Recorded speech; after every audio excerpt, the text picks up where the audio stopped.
Assalamualaikum warahmatullahi wabarakatuh. Allah mengabulkan doa Nabi Nuh alaihissalam dan sebelumnya membinasakan kaumnya yang mendustakannya. Allah Subhanahu wa taala menyiapkan baginya dan kaum yang beriman kepada risalahnya alat-alat untuk menyelamatkan diri. Maka Allah Subhanahu wa taala mewahyukan kepadanya bahwa tidak seorang pun akan beriman kecuali siapa-siapa yang mengikutinya dan menyuruhnya agar tidak merasa sedih dengan sebab penustaan orang-orang kafir terhadapnya. Karena Allah akan menenggelamkan mereka semua. Allah menyuruh Nuh membuat kapal keselamatan dan memberitahukan kepadanya bahwa Allah akan mengawasi dan memeliharanya serta melarangnya mendoakan orang-orang kafir dengan keselamatan setelah mereka tetap berada dalam kekafiran mereka, karena Allah telah memutuskan akan menenggelamkan mereka.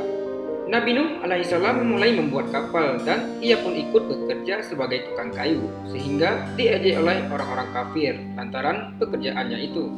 Menghadapi ejekan mereka ini, Nuh berkata, "Jika sekarang kamu mengejek saya dan orang-orang beriman yang bersamaku, maka sebentar lagi kami akan mengejek kalian karena aku tahu siksaan dan kebinasaan yang bakal menimpa kalian, sehingga kalian tahu siapa yang akan ditimpa siksaan yang menghinakannya di dunia, sebagaimana siksaan yang kekal akan menimpanya di akhirat." Quran Surat Hud ayat 36 sampai 39.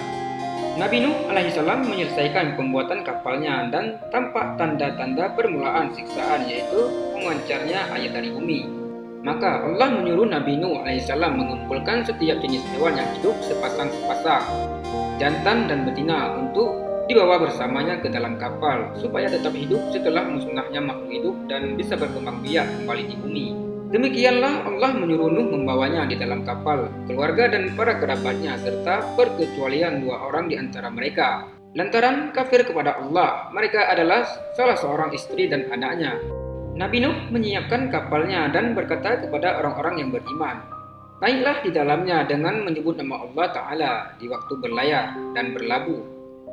Karena kapal itu bukanlah sebab terjadinya keselamatan. Akan tetapi wajiblah atas mereka menuju kepada Allah, karena dialah yang menjalankan dan menghentikan kapal itu." Juga Nabi Nuh alaihissalam mengingatkan mereka bahwa Allah maha luas ampunannya dan maha penyayang terhadap hamba-hambanya yang beriman, sehingga mereka diselamatkan dari kebinasaan. Kemudian berjalanlah kapal itu setelah air meluap di tengah-tengah gelombang besar yang tingginya bagaikan gunung. Al-Quran mengabarkan kepada kita bahwa Nuh berdoa kepada Tuhannya agar membalas kaumnya, sehingga Allah menjawab doanya lalu menurunkan hujan yang deras dari langit yang tidak pernah dialami oleh bumi sebelumnya, dan menyuruh bumi supaya memancarkan air dari segenap penjurunya.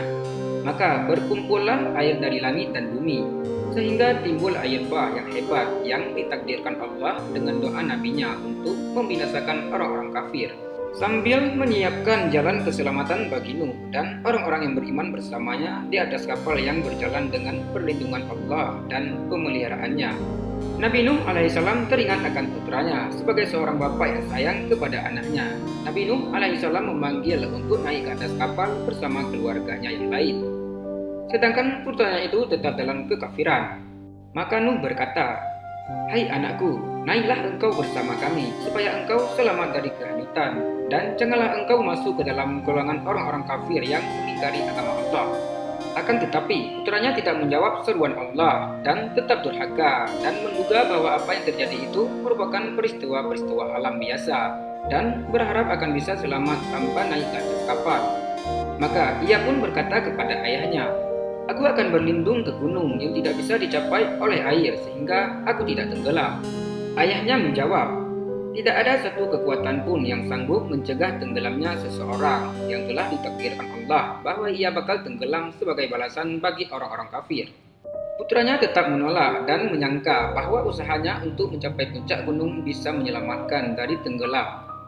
Akan tetapi kekuatan air dan tingginya gelombang telah menghanyutkan putra yang sesat dan kafir itu.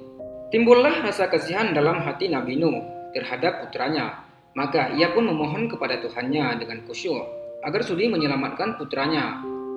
Bukankah Tuhannya telah berjanji sebelumnya akan menyelamatkan bersama keluarganya? Sedangkan putranya adalah termasuk keluarganya, dan Allah selalu menepati janjinya, dan Dia adalah Hakim yang Maha Adil. Maka Allah menjawab permohonan Nuh. bahwa putranya yang kafir itu bukanlah termasuk keluarganya yang dijanjikan diselamatkan karena ia tidak beriman dan tetap dalam kekafiran, dan ia telah melakukan perbuatan-perbuatan yang tidak baik.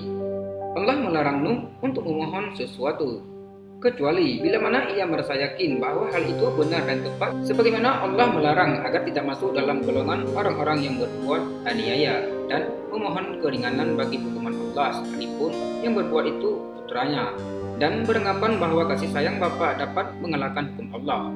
Kemudian Nabi Nuh pun menyesal atas perkataannya dan mengakui kesalahannya seraya berkata, "Sesungguhnya aku berlindung kepadamu, wahai Tuhanku, agar tidak memohon kepadamu sejak sekarang apa yang tidak engkau ridai. Dan jika engkau tidak mengaruniai aku dengan ampunanmu dan menyayangi aku dengan keutamaanmu, niscaya aku termasuk orang-orang yang merugi." Ketika orang-orang kafir itu binasa lantaran air bah, Allah menyuruh bumi untuk menghisap airnya dan menyuruh langit untuk berhenti menurunkan hujan. Maka surutlah air dari bumi setelah Allah memutuskan kebinasaan bagi orang-orang yang berbuat aniaya, dan kapalnya terdampar di gunung Judi. Ketika itu disuruhkan kepada orang-orang kafir yang binasa dengan kekuasaan ilahi, "Jauhlah orang-orang yang berbuat aniaya ini dari rahmat Allah dan ampunannya." Quran Surat Hud ayat 44. Setelah kapal terdampar dan bumi menelan air bah, Allah menyuruh Nuh turun dari kapal ke bumi. Maka turunlah ia ke bumi Mausil dengan diliputi oleh berkah dari Allah bersama orang-orang yang beriman dan anak cucunya yang bakal menjadi orang-orang yang beriman.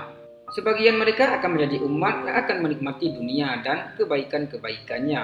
Akan tetapi mereka tidak akan mendapat berkah Allah karena mereka akan menyeleweng dari jalan kebenaran dan disesatkan oleh setan, sehingga menyebabkan mereka ditimpa siksaan Allah dunia dan akhirat. Sebagaimana firman Allah dalam Al-Quran, dikatakan kepada Nuh, "Hai Nuh, turunlah dengan keselamatan dari kami dan berkah atasmu dan umat-umat yang bersamamu, dan umat-umat yang akan kami beri kenikmatan kepada mereka.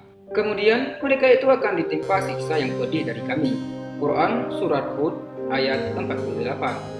Demikianlah kisah perjalanan dakwahnya Nabi Nuh alaihissalam yang tidak diterima di kalangan kaumnya, dan hanya sedikit saja yang beriman kepada Allah dengan mengikuti Nabi Nuh alaihissalam. Semoga kita dapat mengambil pelajaran dari kisah ini. Wallahu a'lam bishawab. Assalamualaikum warahmatullahi wabarakatuh.